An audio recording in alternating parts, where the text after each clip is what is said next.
The the first thing I'll do is just start out and have you give me your name, first and last, and the correct spelling, so I have that on tape. So First and last is all. yes, please. Serial numbers or nothing? No. Well, we'll go with that second. I want to know your rank in a minute. Oh yeah, okay. I was a carpenter's mate first class Oh, okay. in the Navy. Well, it was Seabees. And so first name Clifford, and spelling. Littlefield, How do you spell it? L-I. Ttleffield, just the way it sounds. Okay. And do you go by Clifford or Cliff or CC, CC? chop chop, Chop chop. get it on, get the hell out of the way. I was quite famous in my battalion for being the hit man or the head man because I didn't fool around. I don't fool around. I got something to do it. If not, get the hell out of the way and I'll do it. That's always been my attitude in life. I had a pretty successful construction developing business in California. Made $3.5 million in 10 years and pissed every dime of it off. But did you have fun doing it? Oh shit, yes. I'd do it again 10 times. Went to Africa for about 3 weeks and just fantastic, all over the world. Wow. I bought an interest in a little travel agency and became a TA owner. And after a year, if you own, boy, I mean, you can walk in and go to the first class right now. With the booties and the steak and all that stuff on the big ones. Went all over the world. Had 2 or 3 motorhomes and 2 or 3 trailers. Went around the country 4 or 5 times. I've been all over the world, literally. Huh. Australia, How did you Tahiti, Hawaii, all that stuff. Alaska. How did I what? How did you? Well, let's start with how old were you when you got involved with the service? I had a wife and a child, and the draft let me alone for a while, but it began to get close. And I think it was about 20 or 21 when I enlisted in the Navy to avoid the draft. I have to put it that way because if I'd have sit on my can much longer, I was working here on Whidbey Island. I was working on Naval Air Station Whidbey Island. The first 2 carpenters were me and my cousin on that base when it started. And when the job was over, I went home and the draft notices were running all over hell. And the company that I worked with, the Austin Company, they actually wanted to hire me and go down to San Diego and work on Convair. You remember the Convair plant in San Diego? And my dad was so hot to try to keep me out of even the service, because my brother had just been in the Battle of Tarawa, and he damn near blew it. So he was a Marine in the Pacific, and he fought in Tarawa and Saipan and Tinian. And my dad got that word. He thought, oh my God, this other kid, he only had 2 sons. And she sure didn't. So we went down and talked to the superintendent. Oh God, yeah, Cliff, I can use you. I need you bad. And get you a deferment and so on. And the old man, he was so happy when he come home. I says, oh shit, I'm not gonna make it that way. So I went down and listened to CBs in the old PE building in L.A. Where the old Pacific Electric building was. There was about 400 guys. They brought them all in there to indoctrinate them and put them on ships or trains, wherever to go. And there was about 400 guys in the outfit, and they were being drafted that day. It was a big building, and they said, all of you guys want to go in the Navy, you step over here, and all want to go in the Marines, step over here and line up, and so on and so forth. And the last thing he said was, any of you guys that want to go into the Seabees, step one step forward. I was the only guy in 400 men in that building that stepped forward by myself. And all of a sudden they said, you'll be sorry. You know how that goes. Well, I thought, hell, what are they talking about? I just want to, build for my country. I don't want to fight. I want to be a Seabee, construction. Well, as it worked out, I was a Seabee in construction, but we got into a little bit of fighting on the side, So basically, I thought that the Seabees would be my angle because I was a good carpenter and I got things done, and I thought, boy, that's for me. I had a cousin in the Seabees at the same time, he enlisted over on Whidbey Island because he was older than me and he didn't have any kids. So he was going to be drafted, so he went in and went back to Davisville, Rhode Island. Well, we'd done boot camp in Virginia, Williamsburg, Virginia. And the two big Seabee camps during the war, one was in Davisville, Rhode Island, or Providence, and the other one's at Port Hueneme in California. And when he went back, they pulled him out of the battalion, out of the boot camp as an instructor, because he was my superintendent over here. He was 10 years older than I was at Whidbey. So when my battalion come through, he pulled me out and says, "Hey, I need you as a training instructor, tech training instructor, and we taught classes in carpentry and wharfs and docks and all that. And then we'd get the battalion and then send them out. They'd come up from boot camp, we'd train them and send them out. This one battalion, the 31st Battalion, the one that I got involved in, they had been through and gone out in the Atlantic and come back, and we were going to retrain them. And if you stayed on a military base in World War II over a year, you had to get out and go out into the Pacific or wherever you went. And so this outfit come in from Bermuda. They'd been down in Bermuda working.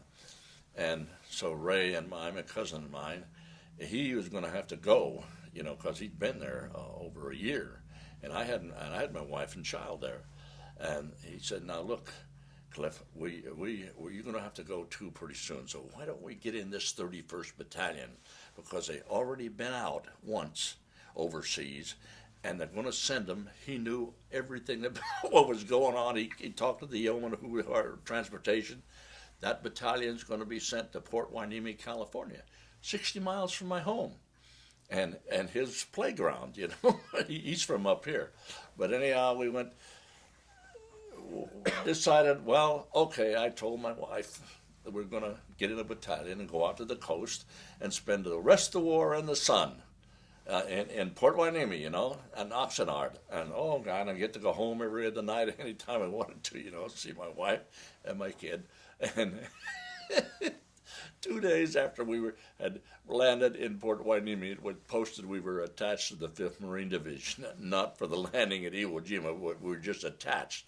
They were down in Pendleton, and we were up here in Port Hueneme, about 70, 80 miles apart.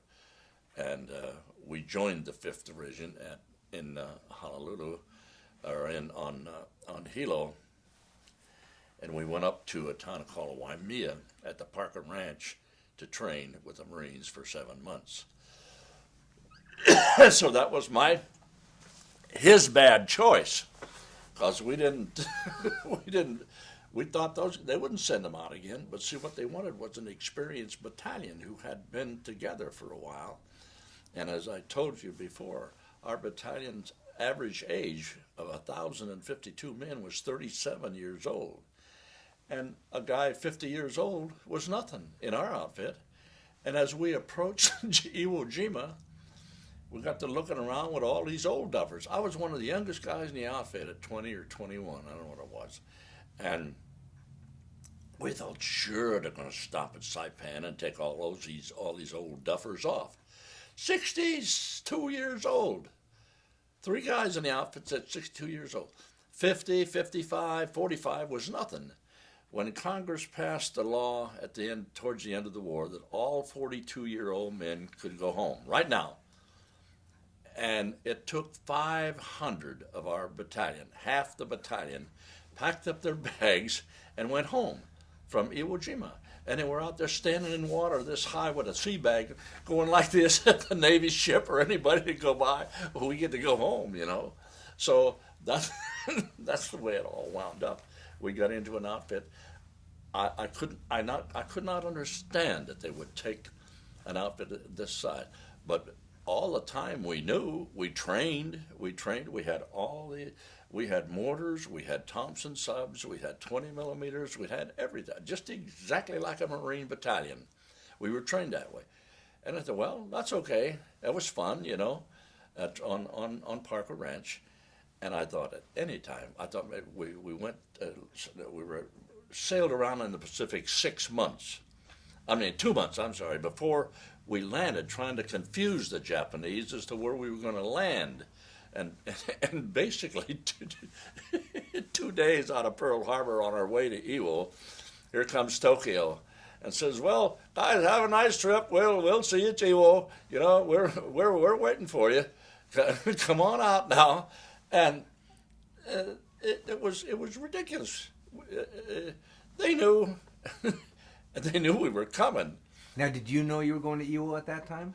At that time, man, when we 2 days out of Pearl on the way, they broke out the sand models of Iwo Jima and started in the tuk-tuk, and everybody was standing around and figured it. So 2 days out of Pearl Harbor, we got out of the subnets, and we were on our way to Iwo Jima, screwed around for 2 months, confused the job, but we knew then, and I had a very good friend that I grew up with, a next door neighbor in high school, who was in what they call the FRUPAC, the Fleet Radio Pacific Area Command. He was in that building in Oahu by Pearl Harbor there, where it was a big square concrete building, all at the tower. Just before we left to go to Imo, I went in to see him, and I walked up to this building, was just going to go in, you know, and my God, in a few minutes, a guy shoved an M1 in my chest and said, "Where you going, Mac?" You know, a Marine. I said, "I'm going to go see my friend Carol McWilliams, you know." "Oh, well, Carol's in all right, but back up, man. Back up. Outside. Back up." He says, "Now, Carol gets off at 4:30, and you can go over in his barracks and wait for him." It was about 3 or something. I went over and sit down on his bunk. The whole barrack family, here he come, tick-tock, and I was glad to see him. We talked about, we went to school together, pulled each other in wagons and all that stuff as neighbors. And I knew he was in FRUPAC. And that was, even to mention the word FRUPAC was a catastrophe. He says, "Don't ever write that on I wrote him a letter once and put FRUPAC, because he told me he was in FRUPAC.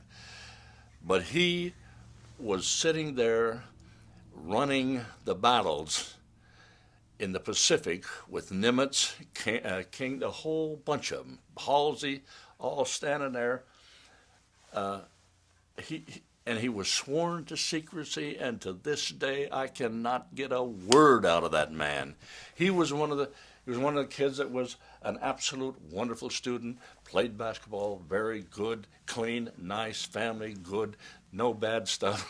And we lived next door, and I don't think I'd have made that list. But anyhow, they told him, you can go and take this assignment. You'll be in Pearl Harbor for the rest of the war, and you will be sworn to secrecy, never to divulge what you're doing." And I knew he was working in FRUPAC. And when we were sitting on the cot talking, and I said, "Well, Mac, I don't know. I think maybe it's going to be truck, or a lot of the guys think it might be this and might be that." And I said, "But there's a bunch of us think it's going to be Iwo Jima." My God, he got white, looked up and down the aisle, and says, "Cliff, calm it down. Talk about something else." I knew then, 2 days before we knew, it was going to be Iwo Jima. He didn't say so naturally, and he was embarrassed. Oh, why, he stood up, walked around, looking up and down. He said, "Keep it down, Cliff." Wow. So he knows. To this day, he all the Battle of Surigao Straits, a whole bunch of them. He was there running the code machine, and Nimitz was standing right over his back. And he knew where it was all going to happen, too. He told me that later. He said, "I knew everything was going on everywhere, because he came all through his fingers, Wow. So he got, when the war was over, he got out and come home. And he lives down in Paradise, California. Huh. Hell of a man. What, just one thing here.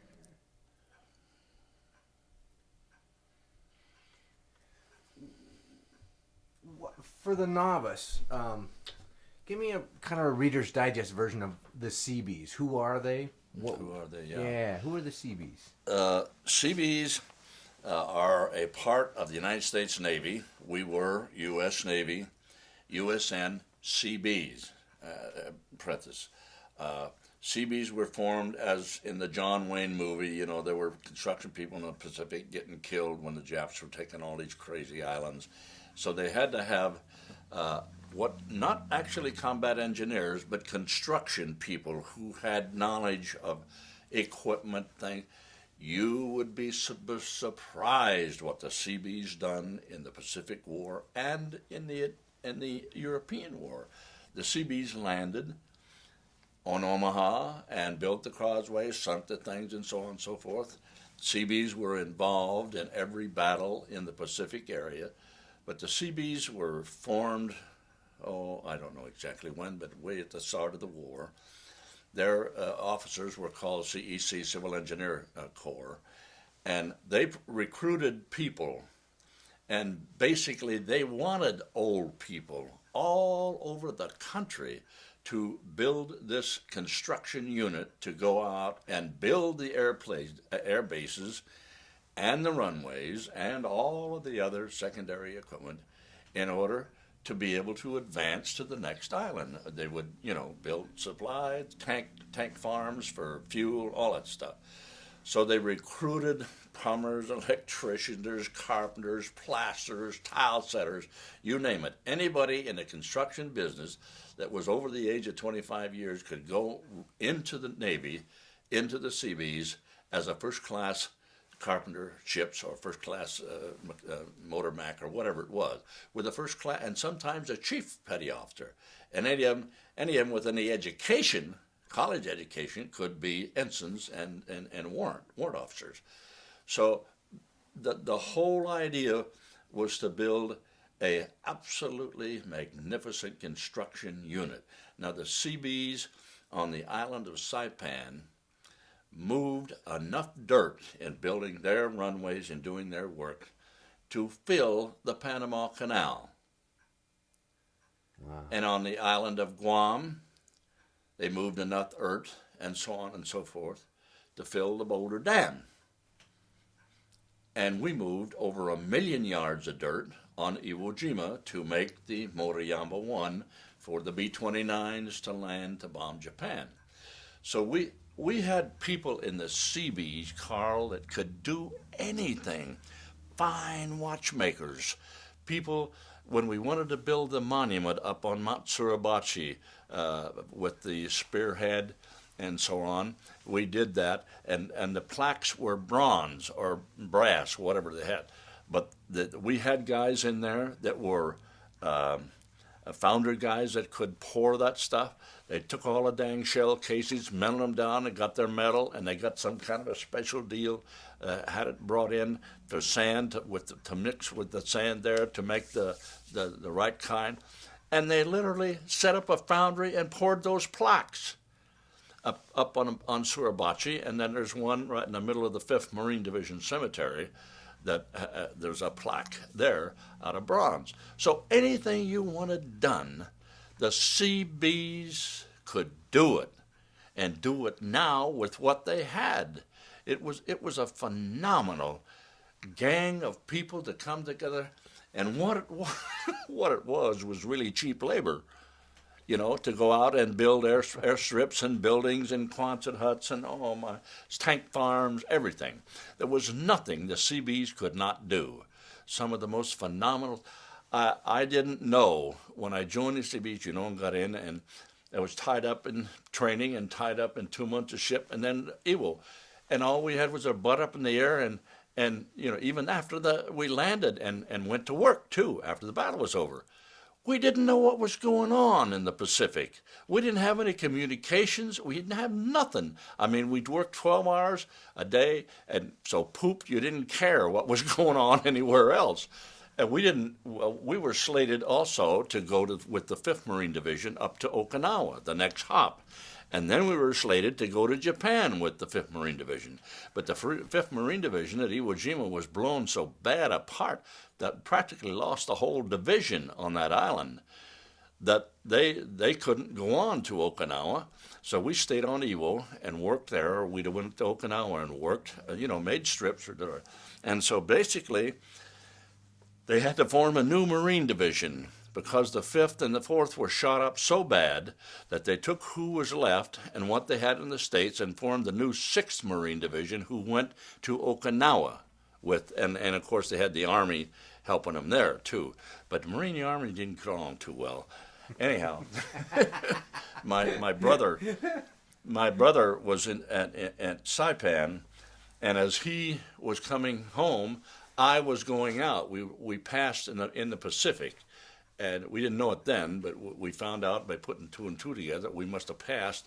And the last battle he was in was Saipan, and he was a witness to the big screw up between General Smith and Smith. Fifth Smith, I think the U.S. papers hired Smith fires Smith. Holland Smith fired Julian Smith's butt and said, "Get out or I'm going to shoot you in the gut." He was so mad he couldn't believe it. But my brother was in that mess, and he was in Tarawa also, and they did the mess down there too.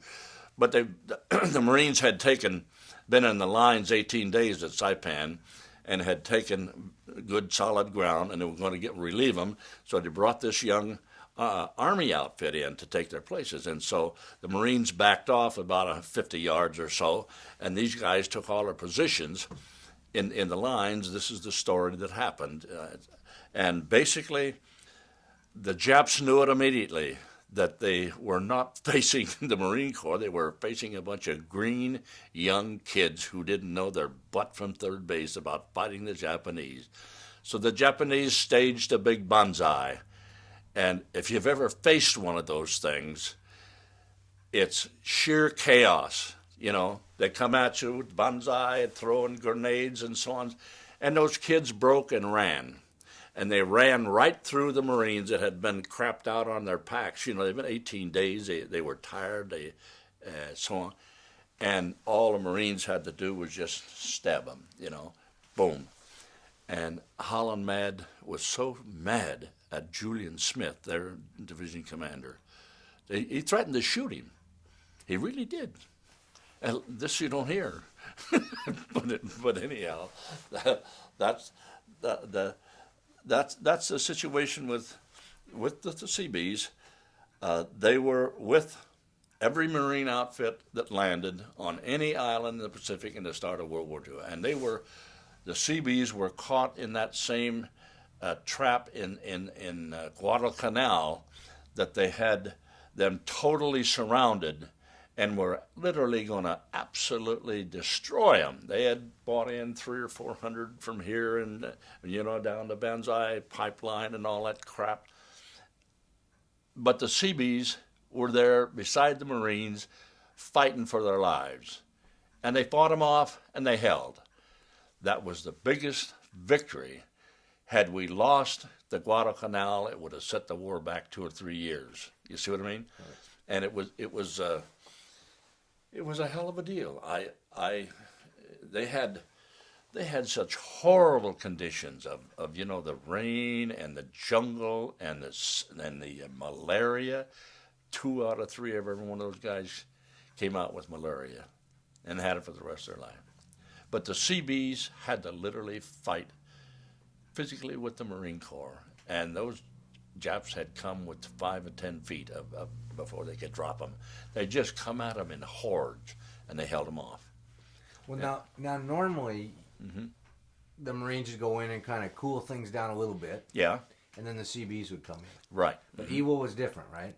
Well, this at Iwo, on the beach, the 1,000 yards, on the first day, D-Day, they landed from H-hour, 9 o'clock, till about 10 to 10:30. They landed close to 60,000 Marines in that little short stretch. The only place they could land, everything else was rocky and no way.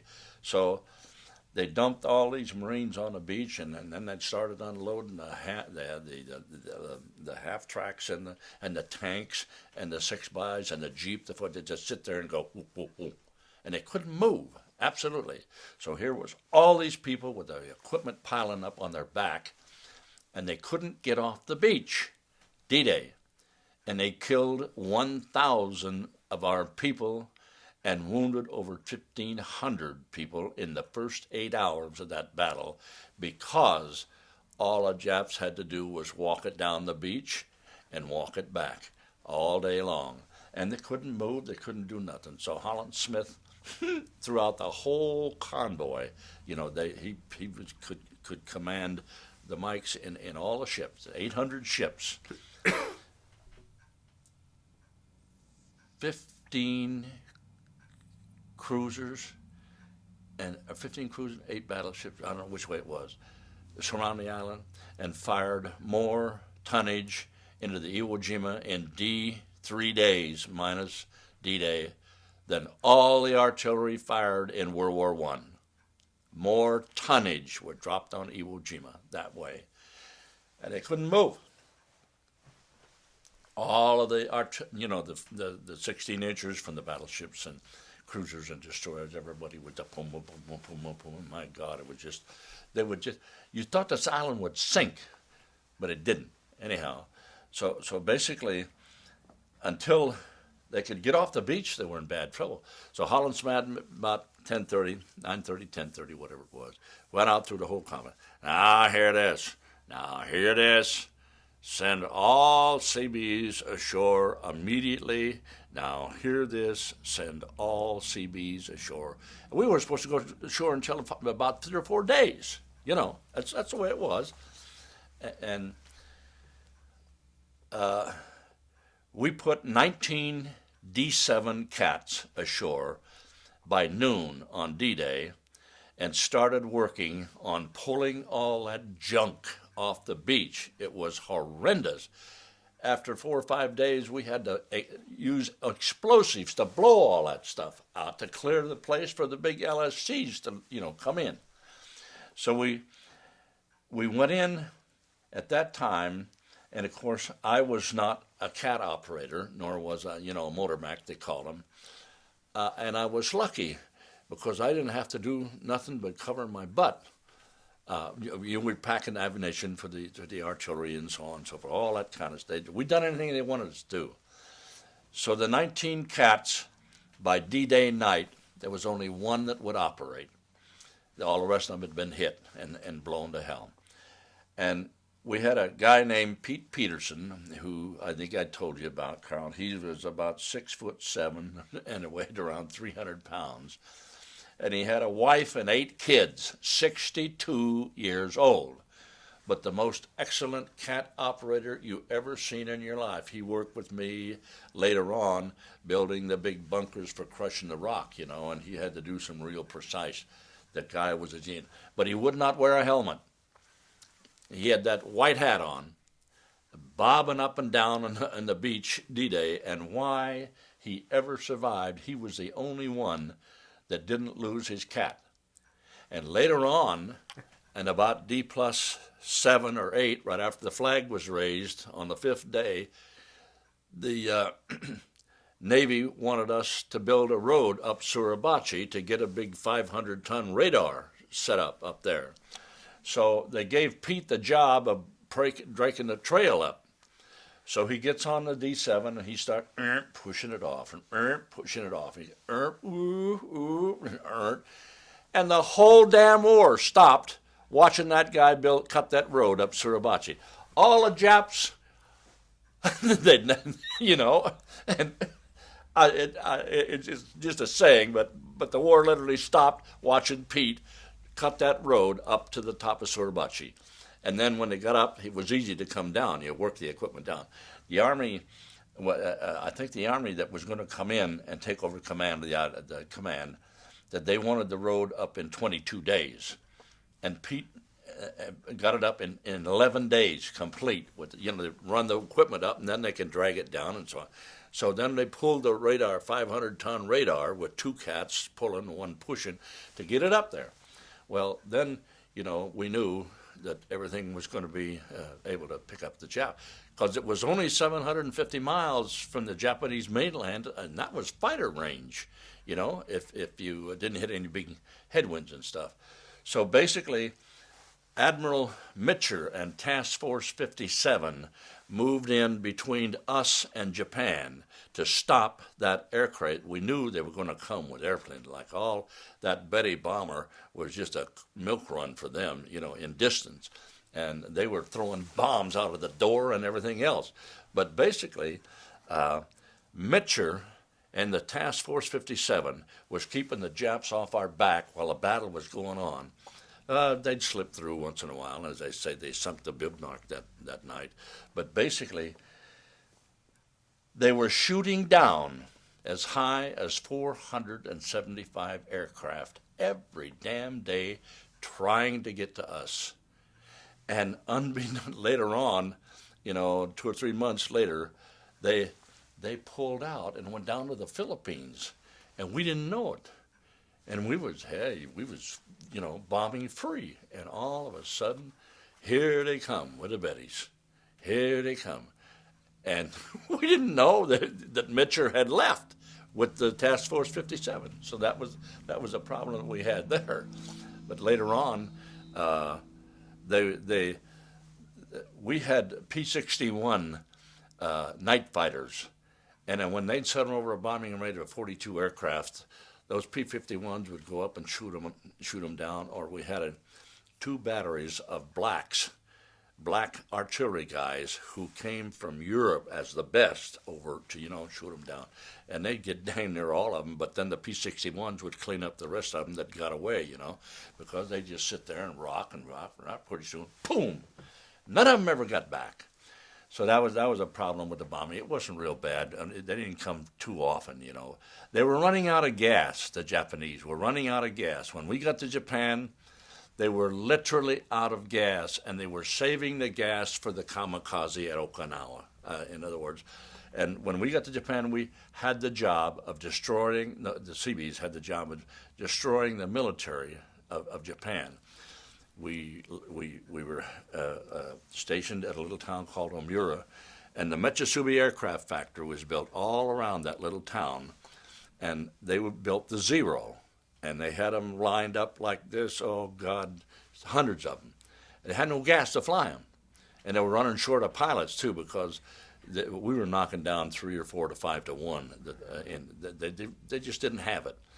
And so we would take the aircraft, pull them out of line, swing and hook the tail over a Jeep, and down the and knock the wing off and drop the wheel down the end of the runway. And we had a little 25 crane, Northwest 25, throwing them up on a pile. And I don't remember what I was on. A Marine Corps birthday, we lit that pile, and that was in Nagasaki, a few miles out. And I swear you could have seen that fire clear to Tokyo. But boy, that was a whooping up mess. We had stole a case of PM, post-mortem we call it, from the Marines, are living it up.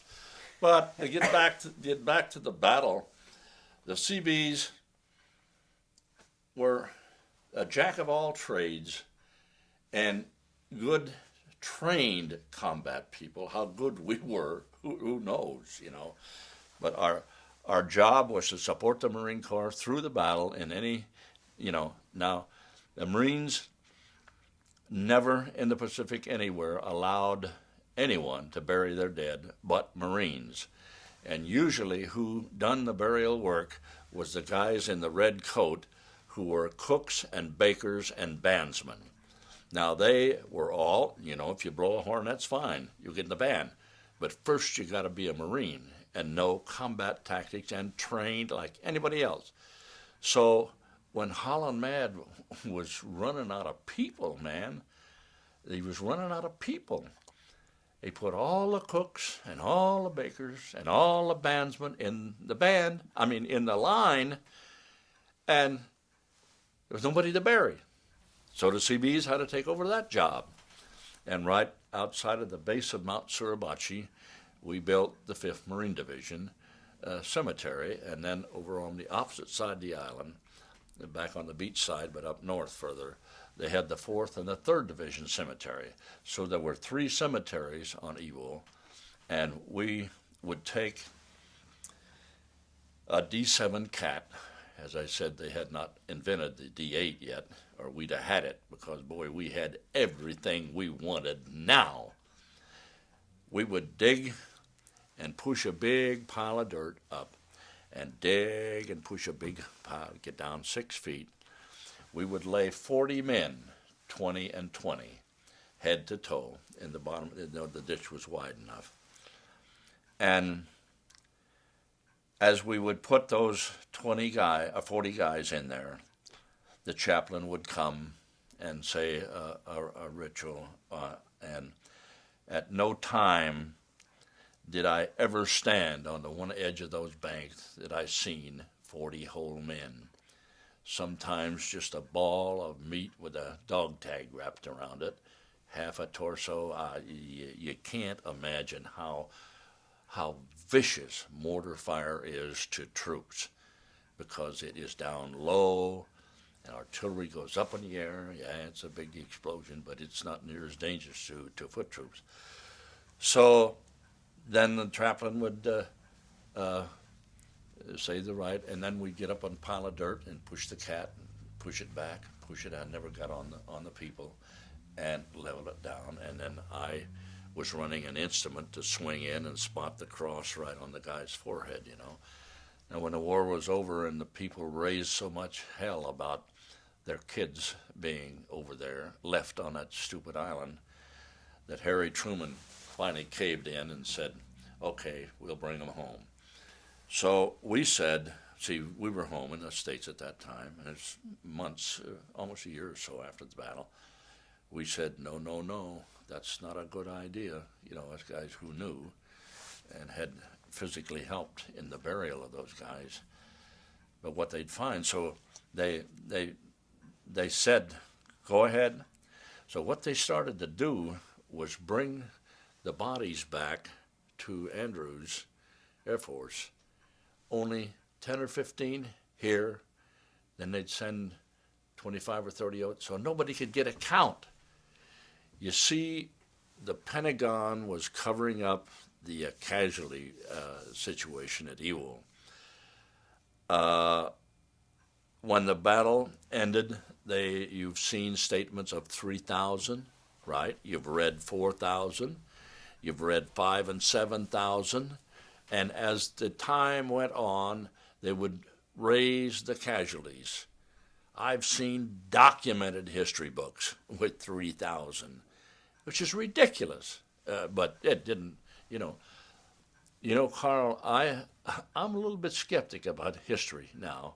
Who writes it, and what's the purpose of it? You know, what are they going to write about this jackass Clinton that we just had? You know, he's going to be a big old hero. But as each year they would seem to raise, oh yes, it was a little mistake and so on. So finally, right now, it's at 6,900 published. They won't say 7,000, but we buried over 7,000 men on that island. And they had to bring them home. So they bring them home in pieces so people couldn't add up, say, gee whiz, there's 100, and pretty soon you got a bigger figure than 3,000 or 4,000, 5,000, 10,000, you see? It's wrong in every dang book I ever read. Dorothy's got one in there that's like an old ledger, and World War II, everything in it is wrong, totally wrong. The casualties, the island, the length, the battle, everything, the casualty, everything is wrong about it. So what it really makes me wonder, who wrote all the history books? Were they liberals or weirdos or conservatives, you know, or liberals? And they write it the way they want to write it. Do you think that they took the count down because they were embarrassed by it? Yes. You see, Carl, when they told us going over, you know, now look, we're going to take just 48 hours, you know, then we're going right up to Okinawa. And we got 700 shrouds, you know, and that's going to be plenty, and we'll be in and out of there and gone.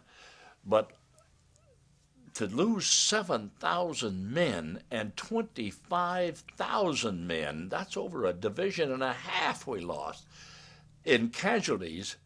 And when I mean casualties, I mean blown to hell. That was the most horrible, bloody thing you ever seen in your life. And they were afraid to tell the public that. You see, they had said, okay, we're going to take on Iwo Jima, 400, 700 casualties, and be out of there in 48 hours, right up on our way to Okinawa. Didn't happen that way. They didn't know about the caves. They had taken pictures right before we landed, and then there was no show, no kin. A beautiful black beach. Who knew what kind of ash that was?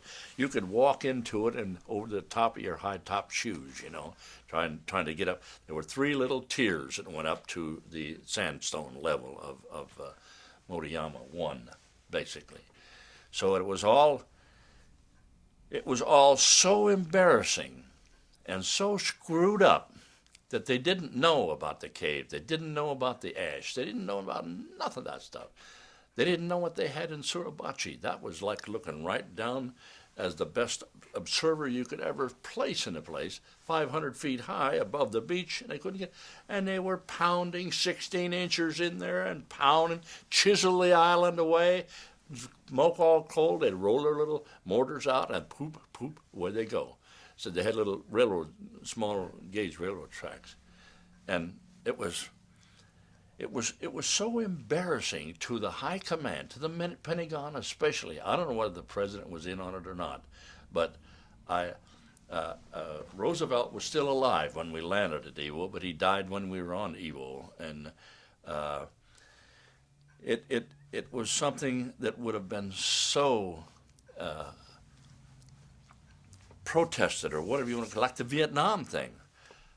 How do you lose that many men in 5 square miles in 28 days? It's impossible.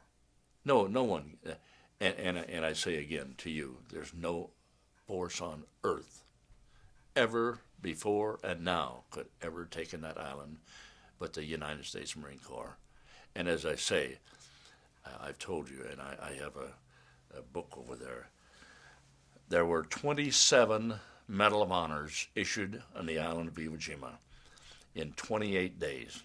There were 26 Medal of Honors issued in all of the rest of World War I, or World War II, yeah, basically.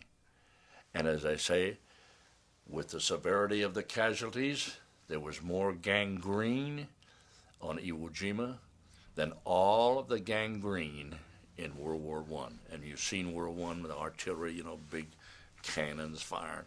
And there was the ash, the volcanic ash in Iwo Jima was so infectious that you get a cut or just a nick, and it would take you 3 to 4 weeks to heal it. It just wouldn't heal. It was, and you blow the stuff in a wound, and if they didn't get it out, within 4 days you had gangrene. And it took sometimes 4 and 5 days to get down people off of Hill 382 and back down to the evacuation beach and out onto the hospital ship filled up the first day or two. So they had to convert a whole bunch of the APAs into hospital ships. And we had a full-fledged doctor, because we had 1,052 men. We had a dentist and a doctor and all that stuff, for the whole battalion wherever we went. And our doctor was just a general practitioner. So they put him to amputations. And there was so many specialists needed, orthopedic and brain, and it's a wonder as many survived as I did.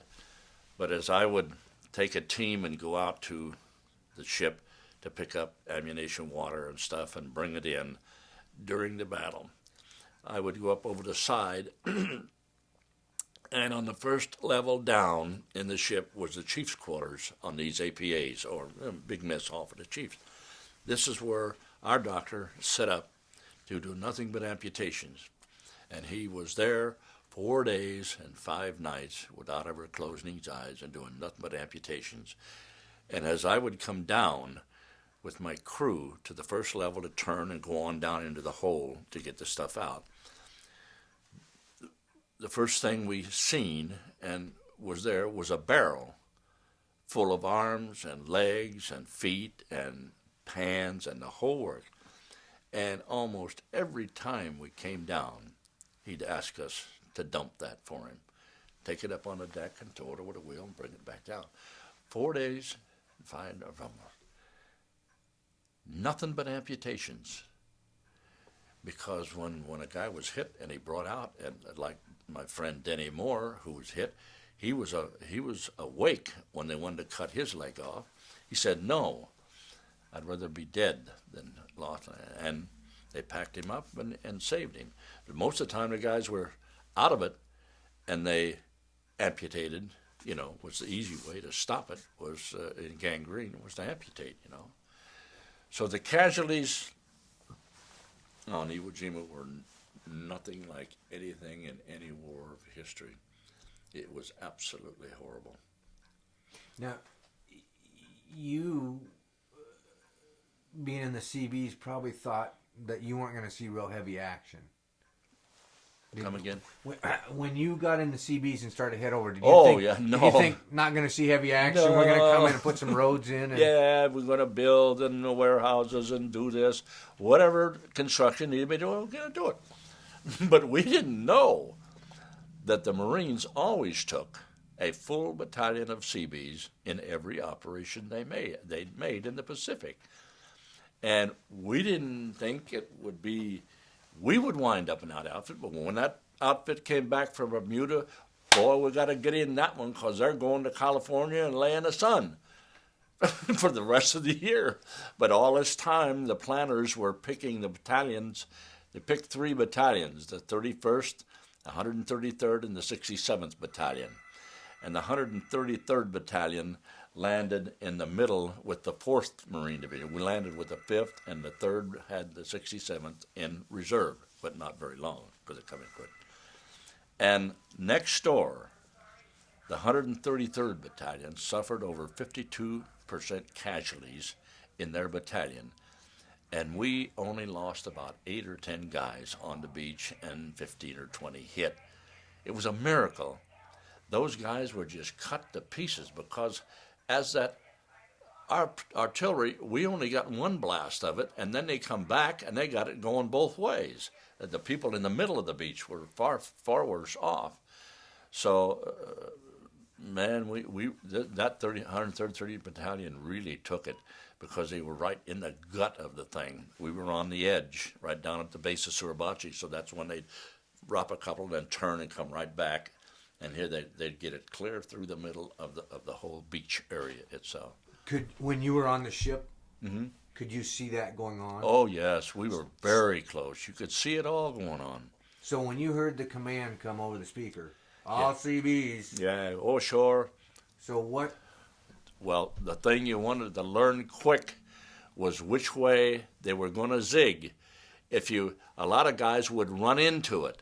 And the other guy, if you knew what was happening, you could run the right way or get out of the way. But the guys who come on the beach that didn't know, and D+3 or 4 or 5, they come in and looking around, and pretty soon popo, because we knew that they run it 1, 2, 3, 1, 2, 3, 1, 2, 3 in a zig and zag. And if you could catch the second or third round, you knew which way it was coming, you see, and you get the hell out of the way. If you could, basically. So you then got on one of the landing crafts, Mm-hmm. and you have, what do you have on? A pack. How heavy? What's it like to? Well, we had greens, or we didn't use Marine uniforms. We used green Seabee uniforms, and we had our pack full of the socks and shorts and all that stuff, and come ashore. And landed with the pack. And basically, the carpenters and the plumbers and so on and so forth are just grabbed by the Marines and said, do this, do that, and do this and do that. And I got hung on the burial detail because I could run an instrument, in construction. And I didn't do it all, but I would do it a couple of days. And when we first started the cemetery in the shape of a big cross, the major from the bandsman, the major was right here with the sniper, and they put another major from the bakers, the cooks and bakers, right here. And my buddy and I were sitting on the edge of a foxhole right after that happened. And we were eating some K rations. I had my arms up like this, there's a box of ammunition dump and rack, and there was a sniper in there. And he, Carl, this is the one that had my name on it, but the guy screwed up. He had me right in the heart, and evidently there was an explosion or a mortar fire or something went off, and he jerked and pulled off and just clicked my shirt and buried in the ground behind me. And we was food up in the foxhole. But that one, I know the guy had me dead on, right smack in the heart. And he missed because of some. But snipers were horrible. They hide in the boxes, in the bushes. You've seen some of the terrain. Shit, there's so many places to hide in the junk, beat up bushes and stuff, and so on and so forth. And that was it. Two questions, I guess. One, we'll go back to when you got shot at. Do you have to change your shorts after that? And I don't ask that facetiously. I mean, what goes... I don't know. You know, Carl, I don't know. I've heard guys, I know a lot of guys that crap their drawers. But I don't remember doing that. I was so tickled the guy missed, peeked my head up, and the Marine times, the Marines were just chopping him all to hell with Thompson subs. And on about D+7, when they had piled all the ammunition down at the base of Suribachi, right there, you know, and then they had to carry it north, they hit the ammunition dump. That the Japs did with artillery, mortar, whatever it was, and the thing blew 7 times, and I was just down on the beach below it, about 50 yards, and when they blew that ammunition jump, you can imagine the fire and the big, 105, 155 shells blown up in the air 100 feet, and here they come.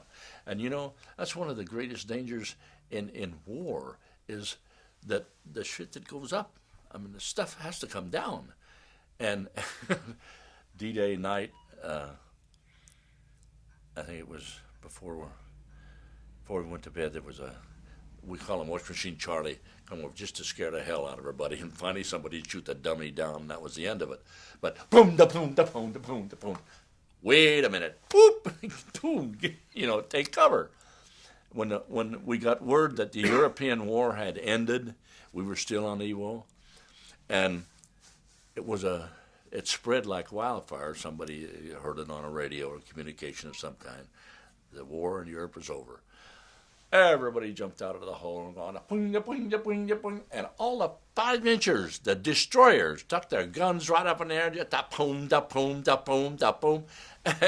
The wagons didn't go off, luckily, the big ones, but the destroyers were just blowing heck out of the sky. And all of a sudden, I said, oh my God. Down we went in the hole. All around you, chunks of shrapnel would cut you to pieces. And a lot of guys were killed. That night we killed 11 men with that just celebration. Down it come. So that was it. That was the celebration of World War II ending in Europe. So anyhow, I wanted to tell you a story about the P-51 Mustang fighter and their pilots. When the war ended in Europe, they were really hot to get some P-51s or get an escort for the B-29 flying over to Japan.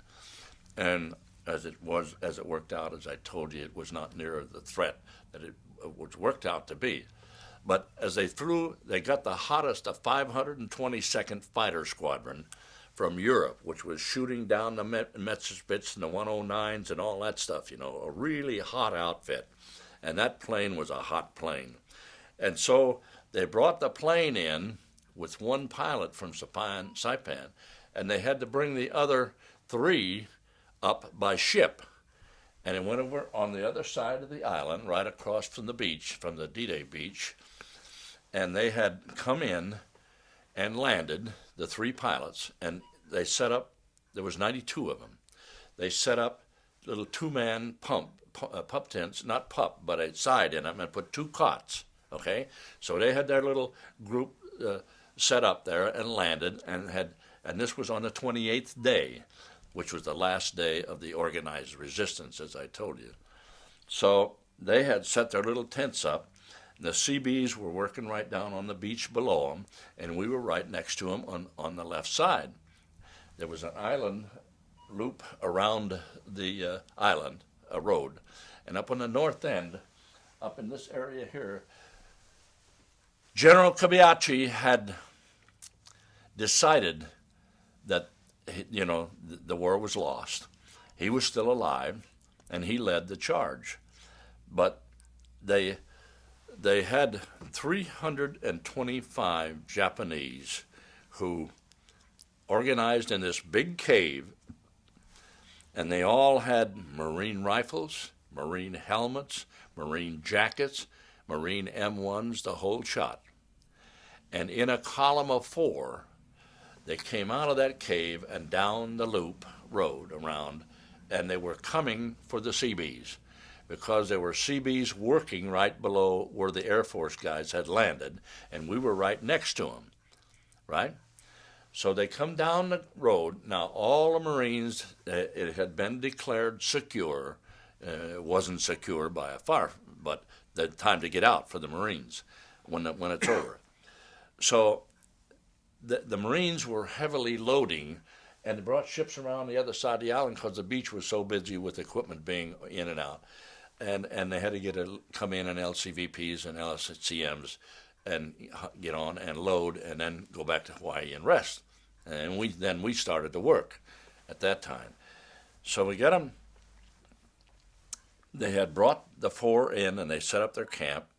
The other one flew the plane in the next day or sometime close. And Kobayashi had figured it was all over and that he was still alive, and they had a good organization of men left in those caves. So there were 325 Japs come out of that cave and turned down the island road on the loop and heading straight for the Air Force pilots and my outfit. And come out of the cave swinging cadence, Marine uniform, and everybody thought it was a unit moving out to the beach. A lot of them were coming that way. It was a perfect setup. It was a smart deal. He got quite a ways, but he didn't quite get far enough. Anyhow, he had personal control of that one, and his lieutenants, in their order, captains and lieutenants, and then the troops at 325, and the leaders, and then he was in the point with his Samari sword. And that come down the road, reap, pour your left, reap, in English. Very good, one of those Stanford-operated guys were calling the cadence, right? So but Kobayashi was out in front. He comes down the road, swinging, got down right abreast of all of those tents where the 92 flyers were. And some dummy in a foxhole stood up and said, "Hey, what's the password?" Just for fun, he thought he was talking to a bunch of Marines, The password, was ships and cities and states and counties for 3 days, 4 days, all screwed up with the passwords. Anyhow, Kobayashi pulls the sword, hollers, "Banzai!" And if you've ever seen pictures of an airplane strafing troops, you know how they run so quick? Those 325 men went down through those aircraft, or those air pilots, 92 of them, asleep in their tents. And below that was 35 or 40 Seabees of the 92nd Battalion loading lumber and shit like that on the beach. Crap like that. They went down through there and opened a trap, throw a grenade, open a flap, and throw a grenade. They killed 92 of every last one of those pilots that night, and got into the Seabees, killed about 25 or 30 Seabees, and we thought all hell had broken. The war was over, coming, or they had landed, and here we go. And if you don't think that was chaos, when they got down through those tents, and our Seabees had guns, and there was guys loading lumber, and they just picked every gun and pop, pop, pop, pop. And the Marine Corps, a unit that was getting ready to load, had to get ready. Come down and shut it off. And they were trying to get to us. They knew the Seabees was going to build runways, sort of airplanes and all that, and to be bomb Japan. So the Seabees were important to them. They didn't quite make it. They hit that 92 the hottest P-51 pilots in the world at the time. And you know, I will defy you to find this in the Air Force archives. I know people who have been there. I ride them up the band. Yeah, hey, nobody talks about this. I know it. I was there, he says, and I talk to guys just like this guy that was sunk on the Bismarck Sea I'm going to see. But it's not, you cannot find, I defied a guy one day going down to find it in the Air Force archives. It's not there. It's nothing. It's the 522nd Fighter Squadron. Wow. Wiped them out completely. And then we had to pick them up the next morning. And it went on till about 5 in the morning, almost light, And we come out of the holds when it was all over and done. And we was 120 some odd, including the flyers, Seabees and the flyers, and 325 Japs we had to pick up and push in a hole. And those guys were so fresh, the blood. And this is something I remember in my dreams. We would pick a guy up. We had 3/4-ton recons to just take him for a little short ways over to the cemetery and bury him. Pick him up, try to lift him up, and they'd hit on the fender and slip out of our hands and slicking down on the oh, God, I never forget this sight as long as I live.